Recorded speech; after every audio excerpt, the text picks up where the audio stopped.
ওই যে দেখ, ওইখানে বাসা ভাড়া হবে, চল তো গিয়ে দেখি। এক্সকিউজ মি আঙ্কেল, এখানে কি বাসা ভাড়া হবে? হ্যাঁ হবে, 3 রুমের ফ্ল্যাট। 3 রুম? হ্যাঁ, আমাদের 3 রুমে হয়ে যাবে। তো কত ভাড়া? ভাড়া 16,000, কিন্তু কারা থাকবে? আমরাই থাকবো। তোমরা মানে তোমরা এই 7 জন ছেলে থাকবে? জি আঙ্কেল। সরি বাবা, এখানে ব্যাচেলার ভাড়া দেওয়া হয় না। কেন আঙ্কেল, ব্যাচেলার ভাড়া দিলে সমস্যাটা কোথায়? অনেক সমস্যা আছে। কি সমস্যা আঙ্কেল? সেটা তো আমি তোমাদের কাছে বলতে বাধ্য নই। এখানে ব্যাচেলার ভাড়া দেওয়া হয় না, এটাই শেষ কথা। যাও অন্য জায়গায় খোঁজো।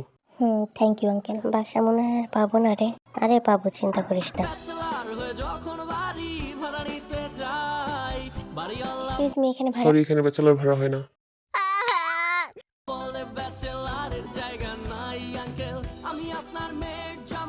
আন্টি, ব্যাচেলার দেওয়া যাবে না। কেন, সমস্যা কোথায়? ব্যাচেলার ভাড়া দিলে অ্যালার্জি আছে ব্যাচেলারে? কি? ভি মানে আমার নাম ভি? শয়তান বেডি। ওই যে ওই বাসাটা দেখ, ওই বাসাটা না খালি। না না, এখানে কোনো ব্যাচেলারদের জন্য ঘর খালি নেই, অন্য জায়গায় দেখো, যাও।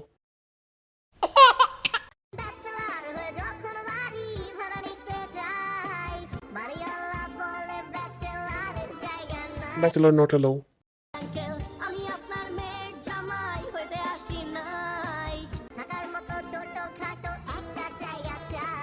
উফ, আমার পক্ষে আর সম্ভব না। রোদে আমার মাথা ধরছে। আমি এখন বাসায় যাব। আর এমনিতে আমি গতকালকে না, আগামীকালকে গ্রামের বাড়ি যাব। তাই আপাতত আমার বাসা নিয়ে কোনো প্যারা নেই। ওই, তুই কি সারা জীবনের জন্য গ্রামের বাড়ি চলে যাচ্ছিস নাকি? আর গ্রামের বাড়ি যাবি মানে? পরীক্ষা এখন অনেক বাকি আছে। অনেক বাকি নেই, মাত্র 3টা পরীক্ষা। কালকেরটা তো দিয়েই যাব। এরপরে 2টা থাকবে, ওই 2টা পরে দিয়ে দিব, সমস্যা নেই। সবকিছু মগের মূল্য তোর কাছে? হ্যাঁ, সবকিছুই মগের মূল্য। এখন যাই, টাটা, বাই বাই। ওই জাঙ্কুক, শোন। ধ্যাত তেরিকি। He is my best friend. If I don't go with him, it's showing so bad. So I should going with him. Sorry, I should go with him. Bye bye, boys. বাবাই কি আর কি English বলে গেল! এর থেকে 1-2 এর বাচ্চারা খুব ভালো ইংলিশ পারে। অ্যাটলিস্ট তোর থেকে ভালো ইংলিশ বলে গেছে। তুই কি ইংলিশ পারোস সেটা তো জানাই আছে আমাদের। Excuse me guys, actually she is my soulmate, so I should go with him. ও হাফ জেন্ডার না, ফুল জেন্ডার। ও ছেলে, so not she, it's he. Oh, it's doesn't matter. It's matter is I am going fruit now. Bye bye. তোরা দাঁড়িয়েছিস কেন? তোরাও যা। তোদের তো কোনো বাসা খোঁজার কোনো প্যারা নেই। আজ এরা মাদার বোর্ডদের সাথে আসছে বাসা খুঁজতে। ধ্যাত তেরিকি, তোদের বাসা তোরাই খোঁজ। হ্যাঁ হ্যাঁ, এটা কি হলো? সুগাও চলে গেল। এই সুগা! ধ্যাত তেরিকি, আমিও যাই, আমারও বাসা যা রান্না আছে। তোরা 2জন খোঁজ। আমার মনে হয় ঠেকা পড়ছে, মনে হয় আমি একাই থাকবো। তোরা যদি রাস্তায় ঘুমাইতে পারো, আমিও রাস্তায় ঘুমাইতে পারবো। আমিও খুঁজবো না, যা। হ্যাঁ, এটা কি হলো? সবাই চলে গেল শুধু শুধু। তাহলে আমার কেন পরীক্ষার হল থেকে বের করলো? আমার এখনো কত কিছু লেখা বাকি ছিল। সহ্য বিরক্তিকর, এত কষ্ট করে পড়ে যদি লিখতে না পারি। ইস, এখন যদি পরীক্ষার হলে গিয়ে আবার লিখতে পারতাম, কিন্তু সেটা তো আর সম্ভব না। দেখ, ওই দেখ, তোর মহারাজা কোথায় যেন হন হন করে যাচ্ছে। ও, thank you so much brother. Bye bye, আমি যাই।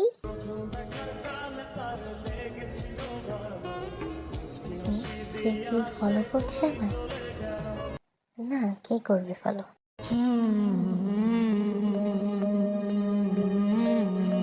মনে তো হচ্ছে কেউ ফলো করছে। ওই 6 মাদার বোর্ডের ভেতর কেউ নাকি? আরে না, ওই মাদার বোর্ডগুলো এখন বাড়িতে গিয়ে ঘুমিয়ে আছে। না, কেউ ফলো করতেছে না, শুধু শুধু মনের ভুল।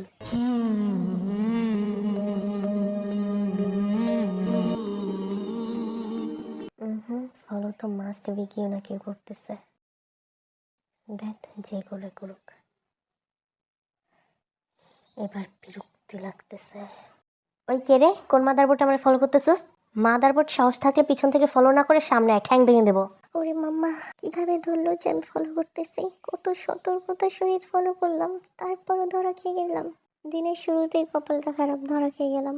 না, এখন বরং বাসায় চলে যাই, কালকে আবার ফলো করব। আজকে কপাল ভালো না আমার। যদি বাই চান্স ধরা খাই, তাহলে সত্যি আমার ঠ্যাং ভেঙে দেবে। তারপরে তো লস তারই হবে, সে একটা লুলা বউয়ের সাথে সংসার করবে। আর আমি কখনোই চাই না যে আমার রাগী মশাই ল্যাংড়া বউয়ের সাথে সংসার করুক। সে কিউট আর লক্ষ্মী একটা বউয়ের সাথে সংসার করবে। ইস, কবে যে আমরা বিয়ে করব। কে রে? ওরে পাপ্পা রে, ভাগো রে। কি রে জিন, কি করতেছস? এই একটা হসপিটালের ঠিকানা খুঁজতেছি। হসপিটালের ঠিকানা খুঁজতেছিস কেন? কি হয়েছে তোর? আরে আমার কিছু হয়নি, ওই চাকরির জন্য খুঁজতেছি। চাকরির জন্য খুঁজতেছিস হসপিটালের ঠিকানা? কিসের চাকরি? কার জন্য চাকরি? কার জন্য আবার? আমার জন্যই। তুই চাকরি করবি? তোর না ফেসবুক চ্যানেল আছে? হ্যাঁ, 700 ফলোয়ার্সের ফেসবুক চ্যানেল। ওইখান থেকে টাকা তো দূরে থাক, পয়সাও আসে না। কিন্তু আগে তো তুই সবসময় বলে বেড়াতি তোর ফেসবুক চ্যানেল থেকে অনেক টাকা আসে। অনেক টাকা আসে না, অল্প টাকা আসতো আগে। আগের যে পেজটা ছিল ওইটার থেকে, ওইটা তো এখন ব্যান্ড হয়ে গেছে, নষ্ট হয়ে গেছে। নতুন যে চ্যানেল খুলছে এখানে তো মাত্র 700 ফলোয়ার, ওইখান থেকে টাকা আসবে কোথা থেকে? আর প্রতি মাসে বাবার কাছ থেকে এখন টাকা নিতে ইচ্ছে করে না, বাবারও তো অবস্থা ভালো না, তাই ভাবতেছি আমি কিছু একটা করব। তো হসপিটালে জব করবে কেন? আরো কত জব আছে। অন্য কাজ করতে ইচ্ছে করে না, ওগুলো অনেক পরিশ্রমের কাজ। হসপিটালের কাজে খুব আরামদায়ক, আর আমি যে পোস্টে চাকরি করব সেটা আরো বেশি আরামদায়ক হবে, আমাকে আমার ফেসবুক ফলোয়ারের ভিতরে একজন বলছে। ও, তুই করবি? তোরও তো চাকরি নেই, চল দুজনে একসাথে এক জায়গায় জব করি। আমিও কাজ করতে পারবো। হ্যাঁ পারবি, ওখানে 3-4টা পোস্ট খালি আছে এখনো। ওকে, কিন্তু এখানে কোনো মেইলি প্রবলেম হবে না তো? আরে না শালার পোশালা, কোনো সমস্যা হবে না, আমি আছি না, থাকলে তো আমিই ম্যানেজ করে নেব। ওকে ঠিক আছে, তাহলে তো কবে যাব? কবে মানে আজকেই যাব? আজকে যাব? আজকে তো রাত হয়ে গেছে, রাতেই তো ইন্টারভিউ। কি সব বলতেছিস? রাতে ইন্টারভিউ? আমি তো জীবনও শুনিনি কোথাও। আরে এটা হসপিটালের ইন্টারভিউ না, দিনের বেলা কিভাবে ইন্টারভিউ নেবে? তখন তো সব রোগীরা সজাগ থাকে, ওই টাইমে ইন্টারভিউ নেওয়া কঠিন হয়ে যায়, এই জন্যই রাত্রে ইন্টারভিউর ব্যবস্থা করেছে। ওই টাইমে সব রোগীরা ঘুমিয়ে থাকে, যার কারণে ইন্টারভিউ নিতেই সুবিধা হয়। রোগীদের সাথে ইন্টারভিউর কি সম্পর্ক? কি রোগী? কি সব বলতেছস? ওই তুই চাকরি করবি? যদি চাকরি করস তাহলে আমার সাথে চল, আর যদি না করস তাহলে চুপচাপ থাক, এত কৈফিয়ত দিতে আমি বাধ্য নই। ভাই কেমন জানে ভয় লাগতেছে রে। ভয় লাগার কি আছে এখানে? তোরে কি বিয়ে পড়াইতে নিতেছি যে তোর ভয় লাগতেছে? বিয়ে পড়াতে নিলে ভয় লাগবে কেন হারামজাদা? তখন তো এক্সাইটেড লাগবে। হ্যাঁ তখন এক্সাইটেড লাগবে, পরে সারা জীবন কান্না করতে হবে। তুই কি করে জানোস? তোর কি অভিজ্ঞতা আছে নাকি? অভিজ্ঞতা নাই, বাট শুনছি তো সবার কাছ থেকে। এখন এসব কথা বাদ দে, চলে আসছি। দেখি তো ঠিকানাটা ঠিক আছে কিনা। হ্যাঁ এটাই তো মনে হয়। চল। কি রে ভাই, এটা কেমন হসপিটাল? ভয় লাগতেছে অনেক, ভুতুড়ে হসপিটালের মতো লাগতেছে দেখতে। তো শুরু থেকেই ভয় লাগতেছে, একটা ভিতর ডিমড়ে নিয়ে আসছি। চুপচাপ ভিতরে চল। হ্যাঁ চল, কিন্তু কেউ তো নাই আশেপাশে।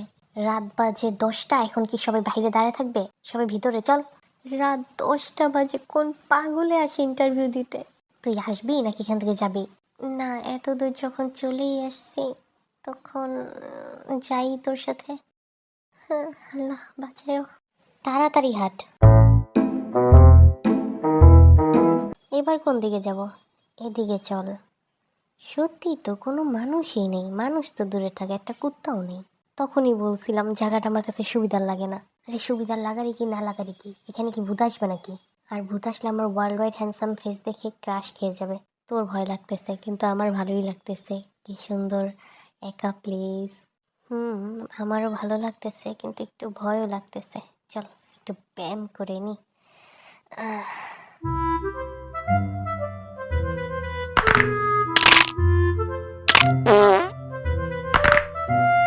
হয়েছে, এবার অনেক ব্যায়াম হয়েছে। চল দেখি কোথায়। উম, এই রুমটায় দেখি।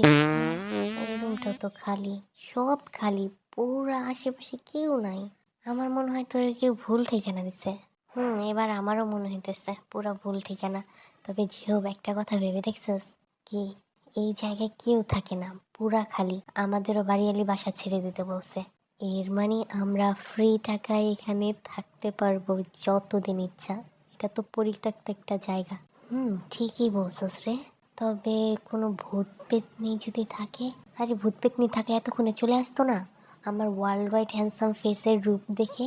কিন্তু এর মধ্যে কেউ আসেনি, তার মানে এখানে কেউ নেই, কোনো ভূত পেতনি কুত্তা ছাগল বিলাই কিছুই নেই। সো এখন থেকে আমরা থাকবো। তবে আমরা বাকি মেম্বারদের কাছে বলবো এই জায়গাটা থাকতে গেলে মাসে টাকা দেওয়া লাগবে, আর সেই টাকাটা আমরা দুজনে শেয়ার করে নেব। কি বলিস বুদ্ধিটা? বুদ্ধিটা ভালোই, তবে ধান্দাবাজি হবে। সমস্যা নেই, মাসে তো টাকা আসবে, এটাই অনেক। ধান্দাবাজি করলেই কি, প্রিয়জনের সাথে ধান্দাবাজি করলে কোনো গুনাহ হয় না। চল তাহলে আশেপাশটা ভালো করে দেখে নিই, এরপর যে স্পেসটা সবচেয়ে বেশি ভালো হবে সেই স্পেসে আমরা দুজন থাকবো। ওকে বেবি, চলো।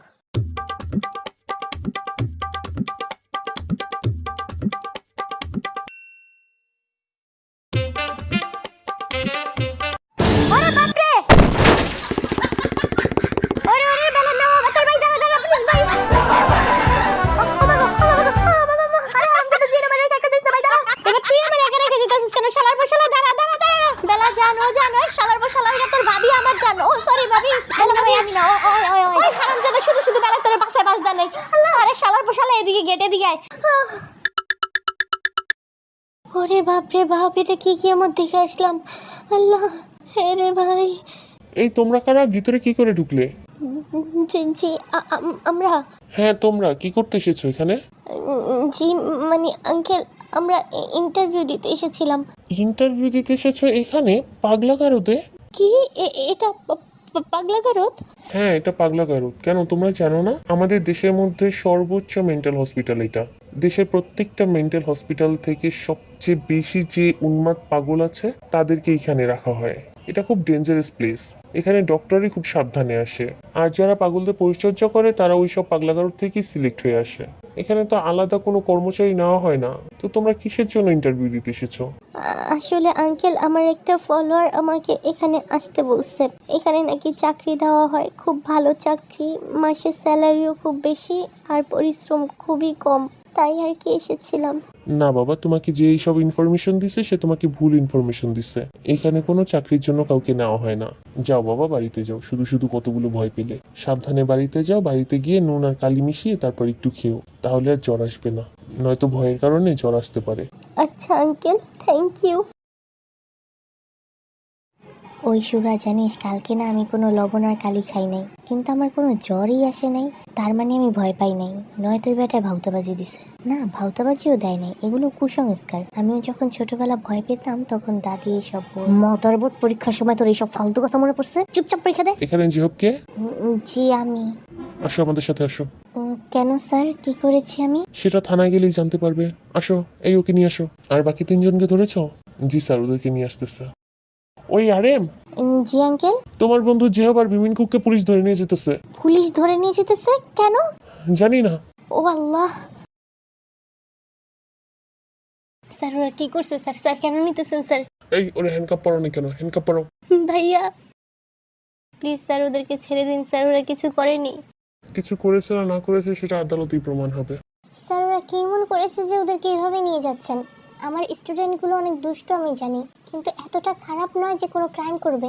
দেখুন এত কথা বলতে পারবো না। কোনো কিছু জানার থাকলে থানায় আসবেন। এই না ওদের।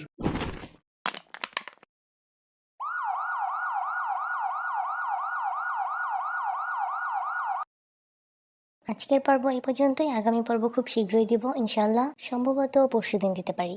আর আমি জানি তোমাদের মনে অনেক প্রশ্ন, হুট করে এভাবে গায়েব হয়ে গেলাম, আগে পিছে কোনো কথা না বলেই হুট করে চলে গেছি। আসলে আমি এভাবে হুট করে গায়েব হতে চাইনি, পরিস্থিতির কারণে এভাবে গায়েব হতে হয়েছে।